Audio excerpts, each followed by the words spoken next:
కానీ ఒక దళితుడో ఒక గిరిజనుడో లేకపోతే ఒక ఆదివాసియో బాగా చదువుకొని ఒక డాక్టరో ఒక ఇంజనీర్ గానో ఒక లాయర్ గానో ఒక ఐఏఎస్ గానో రాణించి సమాజంలో అత్యంత ముందల నిలబడ్డాడు. అతనికి ప్రభుత్వం మీద ఆధారపడే అవసరమే లేదు, అతనే 10 మందికి సహాయాన్ని అందించే పరిస్థితి ఉంది. So outcome of this survey report is that education is foundation for your development, not your financial status. కొంతమంది యాదవ్ సోదరులు, మా కురుబ సోదరులు 30-40 ఎకరాల భూమి ఉంది, 100-200 మేకపిల్లలు ఉన్నాయి, అవసరం అనుకుంటే 1 కేజీ బంగారం ఉంది.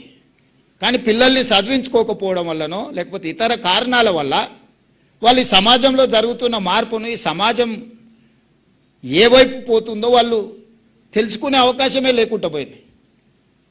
కానీ because of reservation, because of other aspects, neglected communities నుంచి వచ్చిన వాళ్ళు మంచి ప్రయోజకులైన డాక్టర్లు, ఇంజనీర్లు అవ్వడం వల్ల ఈరోజు సమాజం వాళ్ళందరినీ గౌరవిస్తుంది.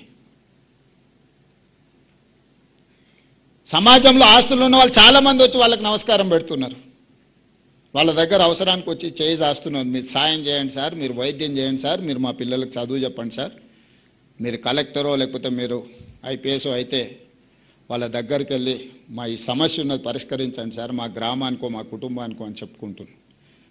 కానీ కోట్ల రూపాయల ఆస్తున్న వాళ్ళ దగ్గరికి ఎవరు పోయా ఏమీ అడగడం లేదు. ఎందుకు అంటే వాళ్ళకి విద్య లేకపోవడమే. అందుకే మిత్రులారా, ఈరోజు రాష్ట్ర ప్రభుత్వం స్పష్టంగా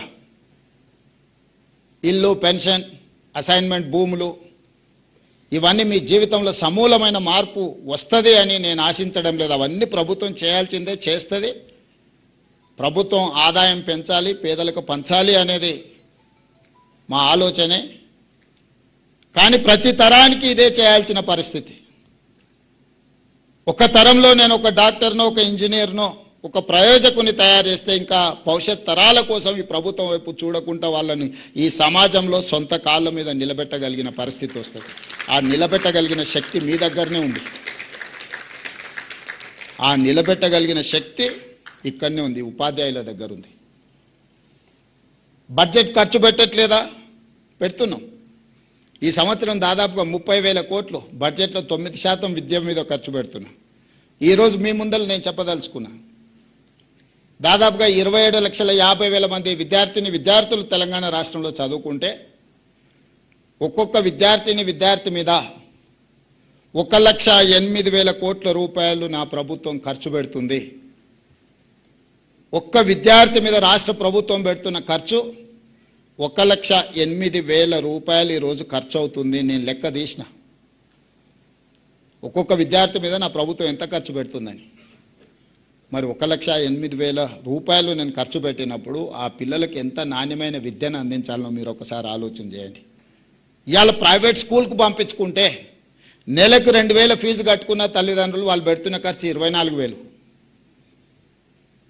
ఒక మంచి ప్రైవేట్ స్కూల్కి పంపిస్తే కూడా వాళ్ళ తల్లిదండ్రులు బట్టలు, పుస్తకాలు ఇంకేమైనా పెట్టవచ్చు, ఇంకొక 24,000. యావరేజ్ 80 నుంచి 90% ప్రైవేట్ స్కూల్స్ ఆర్ ప్రైవేట్ కాలేజెస్కి వెళ్ళే అప్ టు 12th క్లాస్కి వెళ్ళే వాళ్ళకి సంవత్సరానికి 50,000కి మించి ఖర్చు పెడతలేం మనం వాళ్ళ తల్లిదండ్రులు. కానీ తెలంగాణ రాష్ట్ర ప్రభుత్వం ఒక విద్యార్థి మీద 1,08,000 రూపాయలు ఈరోజు మనం ఖర్చు పెడుతున్నాం. మరి తల్లిదండ్రులు ప్రైవేట్కి ఎందుకు వెళ్తుండ్రు? ప్రైవేట్లోనే చేర్పించాలని ఎందుకు అనుకుంటుండ్రు? 27,000 ప్రభుత్వ పాఠశాలలు ఉంటే ఈ 3 సంవత్సరాలలోనే మన పిల్లలు పెరగడం మొదలుపెట్టి 2014 నుంచి ఎవ్రీ ఇయర్ డౌన్ఫాల్. ఇంతకుముందు యోగిత డేటా చూపిస్తుంది. ఎవ్రీ ఇయర్ 50,000, 60,000, 70,000 పిల్లలు dropouts from government schools. Last 4 years graph పెరగడం భారతదేశంలోనే, నాట్ ఓన్లీ ఇన్ తెలంగాణ. ఈ సంవత్సరం 1,00,000కు పైగా ప్రభుత్వ పాఠశాలల్లో ప్రైవేట్ స్కూళ్ళ నుంచి మానేసి లేదా పిల్లలు వచ్చి ప్రభుత్వ పాఠశాలల్లో చేరిండ్రు. 28వ స్థానం ఉన్న తెలంగాణ రాష్ట్రం విద్యలో 18వ స్థానానికి వచ్చింది 2 సంవత్సరాలు మీరు కష్టపడితే దేశంలో. నేను ఇప్పుడు మిమ్మల్ని అడుగుతున్నా, 2023 డిసెంబర్ కంటే ముందు మీరే టీచర్లు. ఇవే పాఠశాలలు మారలే, పిల్లలు మారలే, మా టీచర్లు మారలే. అంతకంటే ముందు 14 నుంచి 23 వరకు ఎవ్రీ ఇయర్ ఎందుకు డౌన్ఫాల్ చూసింది, 24 నుంచి 26 వరకు ఎందుకు అప్ ట్రెండ్ చూస్తున్నాం మనం? పొలిటికల్ ఎగ్జిక్యూటివ్ యొక్క అటెన్షన్,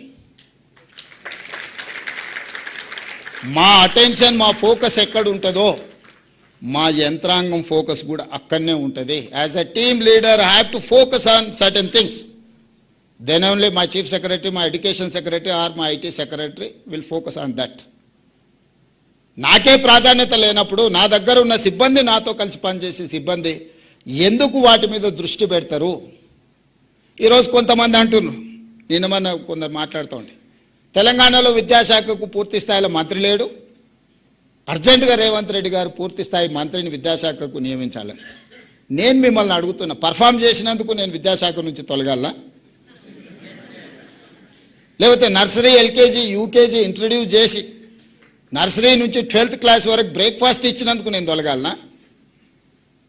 లేదంటే 14 సంవత్సరాలు మీ ప్రమోషన్స్, మీ ట్రాన్స్ఫర్స్ లేకపోతే 23,000 మందికి ప్రమోషన్లు ఇచ్చి 30,000 పైగా టీచర్లను ట్రాన్స్ఫర్స్ చేసినందుకు విద్యాశాఖ మంత్రిగా నేను తొలగాలనా?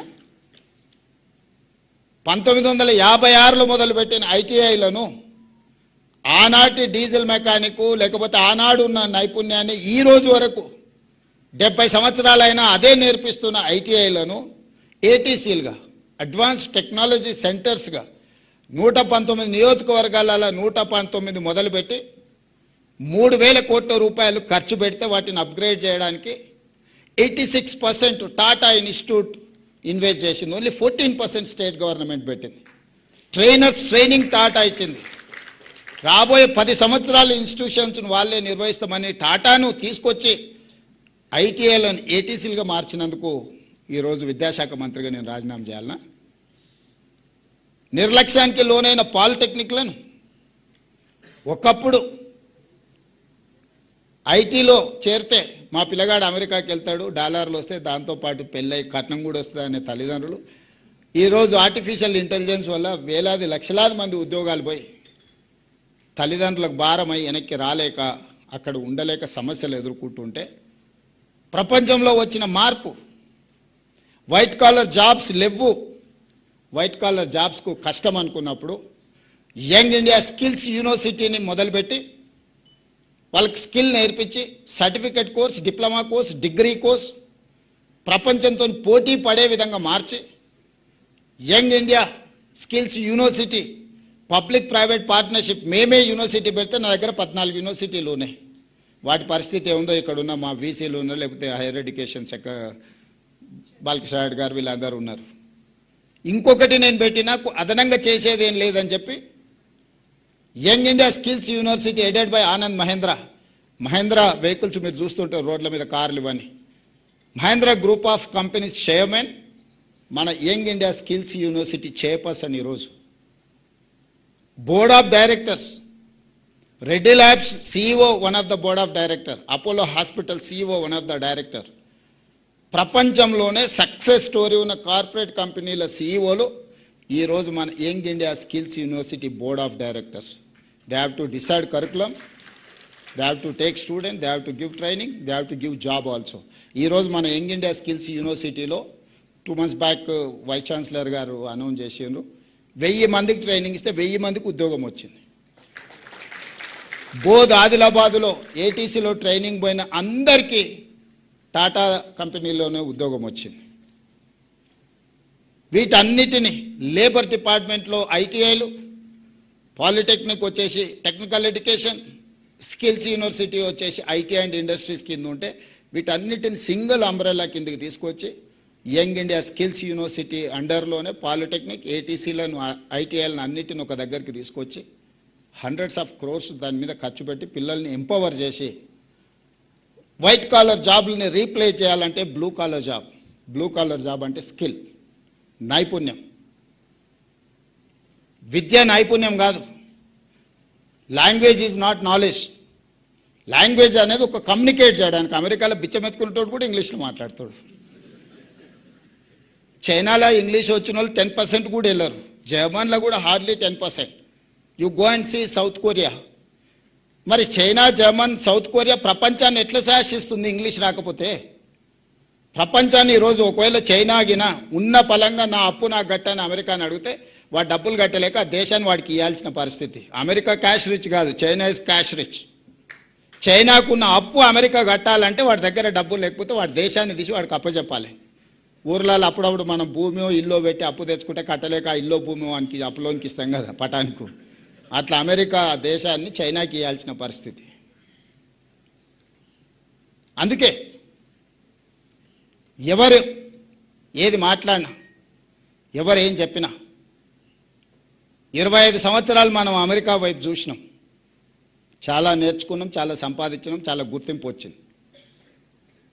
ఇక అమెరికా అనేది మనకు అంత గొప్ప అవకాశాలు ఇచ్చే దేశం కాదు. ఇప్పుడు మనం ఫోకస్ షిఫ్ట్ చేయాల్సింది జర్మనీ మీద, జపాన్ మీద, సౌత్ కొరియా మీద, సింగపూర్ మీద, చైనా మీద. ఈరోజు కోట్లాది ఉద్యోగాలు, ఉపాధి అవకాశాలు ఆ దేశాలలో ఉన్నాయి. మనం జర్మనీ నేర్చుకోలే, జపనీస్ లాంగ్వేజ్ నేర్చుకోలే, కొరియన్ లాంగ్వేజ్ నేర్చుకోలేదు. ఈ లాంగ్వేజ్ కొంచెం కొంచెం వచ్చినా మనకు సాంకేతిక నైపుణ్యం ఉంటే లక్షలాది రూపాయల జీతం ఇచ్చి మనల్ని ఈరోజు ఉద్యోగం ఇవ్వడానికి ఆ దేశాలు మన కోసం ఎదురు చూస్తున్నాయి. అందుకే ఈరోజు నర్సరీ నుంచి 12th వరకు ఎడ్యుకేషన్లో లాంగ్వేజ్ ఉండొచ్చు, నాలెడ్జ్ ఉండొచ్చు. కేశవరావు గారి క్లాస్ రూమ్లో నిర్బంధ విద్య కాదు, వాడికి అవగాహన, వాడికి తెలివి, వానికి విషయ పరిజ్ఞానం ఉండాలని. 12th తర్వాత స్కిల్ వైపు షిఫ్ట్ చేయాలనేది నా ఉద్దేశం. అప్ టు 12th వరకు ప్రపంచం పట్ల సంపూర్ణమైన అవగాహన ఉండాలి. ఈ సంపూర్ణమైన అవగాహన ఇచ్చే టూలే మీరు ఇవ్వకుంటే అది జరగదు. ఈరోజు ప్రైవేట్లో 11,000 పాఠశాలలు ఉంటే 33 లక్షల మంది స్టూడెంట్స్ ఉన్నారు. ప్రభుత్వంలో 27,000 పాఠశాలలు ఉంటే మన దగ్గర 27 లక్షల మంది స్టూడెంట్స్ ఉన్నారు. ప్రైవేట్లో 11,000 పాఠశాలల్లో 33 లక్షల పిల్లలకు చదువు చెప్పగలిగినప్పుడు మన 27,000 పాఠశాలల్లో ఎంతమంది పిల్లలకు మనం చదువు చెప్పొచ్చో మీరే ఆలోచన చేయండి. రెండవది, అప్పుడప్పుడు కొన్ని రిఫార్మ్స్ మీద మాట్లాడినప్పుడు మా ఉపాధ్యాయ సంఘాలు నా మీద కోపంగా మాట్లాడుతారు. నేను సంఘాల అధ్యక్షులకు ఒక మాట చెప్పదలుచుకున్నాను. మీ సమస్యలన్నీ నాకు వదిలేయండి. ఉపాధ్యాయ సంఘాలు ఏ సమస్యల మీద అయితే కొట్లాడుతున్నారో మీరు అడగకుంటేనే మీ సమస్యను పరిష్కరించే బాధ్యత నేను తీసుకుంటా. మీరు ఏది అడగాల్సిన పని లేదు, మీ ఇంటికి పంపిస్తా. మీ ప్రమోషన్లు మీ ఇంటికి పంపించినా, మీ బదిలీలు మీ ఇంటికి పంపించినా, మీ recruitment, DSC recruitment, fresh recruit